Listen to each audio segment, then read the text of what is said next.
Yes, AC current example 9, 12 physics NCERT.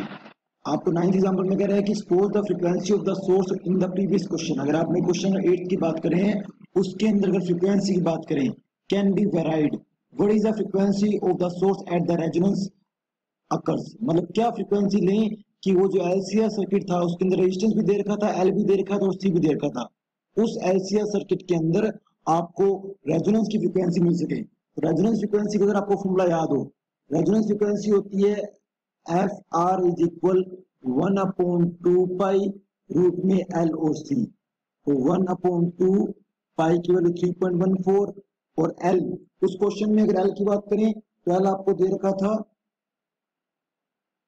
25.48 into मिली 10⁻⁻3। Capacitance आपको दे रखी 7896 micro 10⁻⁻6। इस पूरे को अगर मैं सोल्व करेंगे तो रेजोनेंस फ्रीक्वेंसी आपके पास आएगी 35.35 हर्ट्ज। इस फ्रीक्वेंसी पर वो एलसीआर जो है वो रेजोनेंस की सिचुएशन में होगा। आपको उसमें इंपेडेंस फाइंड करना है, किस कंडीशन में, रेजोनेंस की कंडीशन में। अगर आपको याद हो कि रेजोनेंस की कंडीशन में एक्सएल और एक्ससी तो खत्म हो जाते हैं, एक दूसरे को कैंसिल कर देते हैं, जेड किसके इक्वल हो जाता है, आर के, और आर उस टाइम कितना था क्वेश्चन में 3 ओम, देन उस टाइम इंपेडेंस कितना बन जाएगा 3 ओम बन जाएगा। फिर वो कह रहे हैं कि करंट फाइंड करो, I is equal V upon R, तो वी अपॉन आर कर देते हैं। तो अगर आपको जो वैल्यू गिवन थी उस क्वेश्चन में वो थी पीक वैल्यू, अगर आप पीक वैल्यू रखोगे तो करंट की पीक वैल्यू आएगी। आपने आरएमएस वैल्यू फाइंड की थी तो आरएमएस वैल्यू भी आप निकाल सकते हो, वो आप पे कि आपने कौन सी वैल्यू फाइंड करनी है। तो अगर मैं यहाँ पे रख देता हूँ, क्या बोलते हैं, इसको कन्वर्ट कर लेता हूँ मैं, अगर आरएमएस निकालता हूँ यहाँ जो वैल्यू आएगी वो आरएमएस की आएगी, और वोल्टेज की आपको पीक वैल्यू गिवन थी तो मैं इसको कन्वर्ट कर लेता हूँ पीक वैल्यू में V0/√2, ये बनेगा हमारा VRMS, ये हमारा बनेगा VRMS, ठीक है। और V0 आपको क्वेश्चन में देखा था 283 अपॉन में √2, आर आपका आ गया 3। इस पूरे को सोल्व करोगे तो आपकी करंट आएगी 66.7 एम्पियर, 66.7 एम्पियर। फिर आपको निकालना है पावर डेसिपेटेड, मतलब पावर लॉस निकालना है। तो पावर का फॉर्मूला क्या है, I² R, आर आई आप बता रहे हो करंट कितनी है 66.7, रेजिस्टेंस कितना है 3 ओम।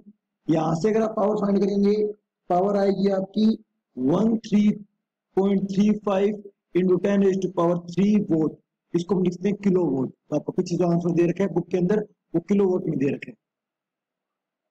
क्वेश्चन नंबर 10 कहता है कि आप एयरपोर्ट में आपने देखा होगा कि अपनी जब डोरवे को पार करते हैं तो वहां पे मेटल डिटेक्टर लगा होता है। जैसे मान लो आपके पास कोई लोहे का या कुछ मेटल की चीज है तो साउंड करता है वो, तो वो मेटल डिटेक्टर काम किसके ऊपर करता है, वो करता है रेजोनेंस की कंडीशन के अंदर। उसके अंदर जो सिस्टम सारा जुड़ा होता है मेटल डिटेक्टर की बात करें,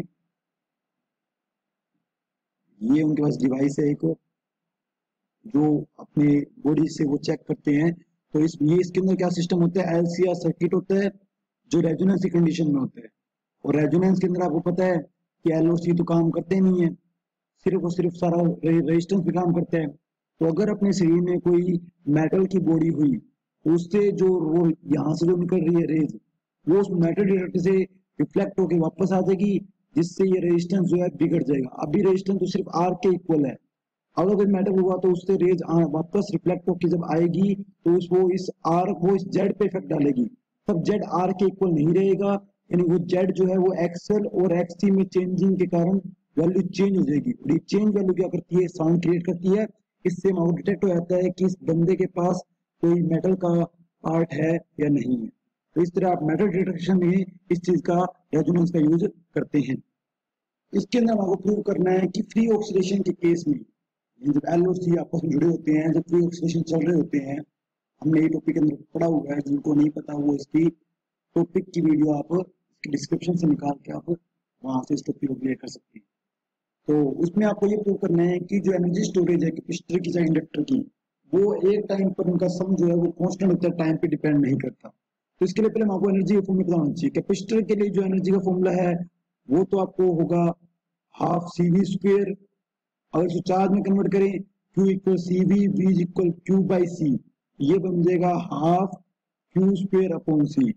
और कोयल के लिए जो एनर्जी का फॉर्मूला है वो है हाफ LI²। तो मैं लेट कर लेता हूं कि एलसी सर्किट में चार्ज की इक्वेशन है वो है Q0 sine omega T. Theta माना था, थीटा की वैल्यू ओमेगा टी रख दी, और अगर मैं चाहूं तो इसको मैं रख सकता हूं 2 पाई एफ टी। ओमेगा होता है 2 पाई एफ फ्रिक्वेंसी फॉर्म में। ये वैल्यू आ गई चार्ज की। अगर मैं इसको डिफरेंशिएट कर दूं, करंट निकालना है, आई इक्वल क्या होगा, आई इक्वल होगा D Q by D T. इसका डिफरेंशिएट करूं तो वो बनेगा साइन का differentiate minus cos 2 pi F T, और जब इसका करेंगे तो फिर 2 पाई एफ फिर बाहर आएगा, ये बन जाएगा 2 पाई एफ। ये वैल्यू है करंट की और ये वैल्यू है चार्ज की। मैं इन दोनों को पुट कर रहा हूं, तो एनर्जी कैपेसिटी कितनी आएगी, हाफ सी क्यू की स्क्वायर, तो वो बन जाएगा Q square sine square 2 pi F T.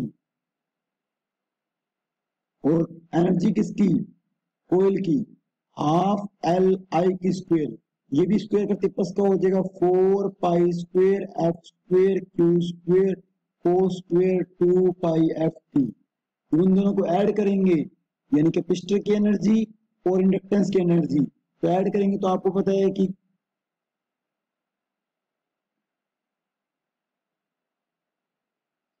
हम जी अगर ऐड करने की बात करें तो ई सी इसकी वैल्यू है हाफ।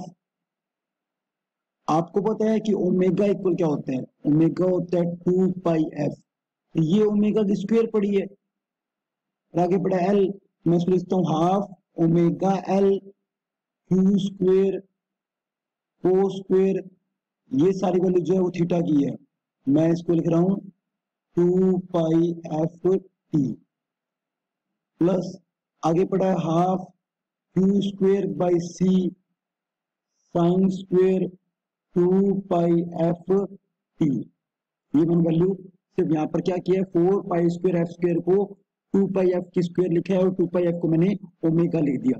इसके बाद देखते हैं हम क्या कर सकते हैं इसके अंदर। तो ओमेगा एल आपको पता है, ओमेगा एल क्या होता है, ओमेगा एल होता है, ओमेगा की वैल्यू बनी थी 2 पाई एफ, तो ये जो हमने रखा है यहाँ पर ओमेगा 2 पाई एफ की जगह ओमेगा रखा, तो ये जो है ओमेगा की स्क्वायर है, यहाँ जो आएगा ओमेगा की स्क्वायर आएगा। अब मैं काम करता हूं, अगर आपको याद हो रेजोनेंस के केस में ओमेगा की वैल्यू क्या थी, omega is equal 1 by root L C, omega square की बनेगी 1 by L C, omega square की वैल्यू है ये पूरी, क्योंकि अकेले ओमेगा की वैल्यू थी वो थी 1 बाई रूट एल सी, तो ओमेगा स्क्वायर की होगी 1 बाई एल सी इंटू में एल पड़ा है, आगे वैल्यू पड़ी है क्यू स्क्वायर की, ये सारी वैल्यू सेम आ जाएगी और ये वाली सारी वैल्यू भी सेम आ जाएगी, एल से एल कट गया। अब ये जो स्टेप बचे हैं इसके और अगले स्टेप में सेम चीज कुछ कॉमन आ रही है, कैसे, एल से एल तो कैंसिल हो गया, तो यहाँ क्यू स्क्वायर अपॉन 2c वो अगले में भी है, यहाँ बन गया कोस स्क्वायर, अगले में बन गया साइन स्क्वायर, और ये वैल्यू हो जाएगी 1, तो इसका मतलब ये वैल्यू जो है फिक्स होती है, टाइम पे डिपेंड नहीं करती, तो इसका मतलब ये कांस्टेंट है।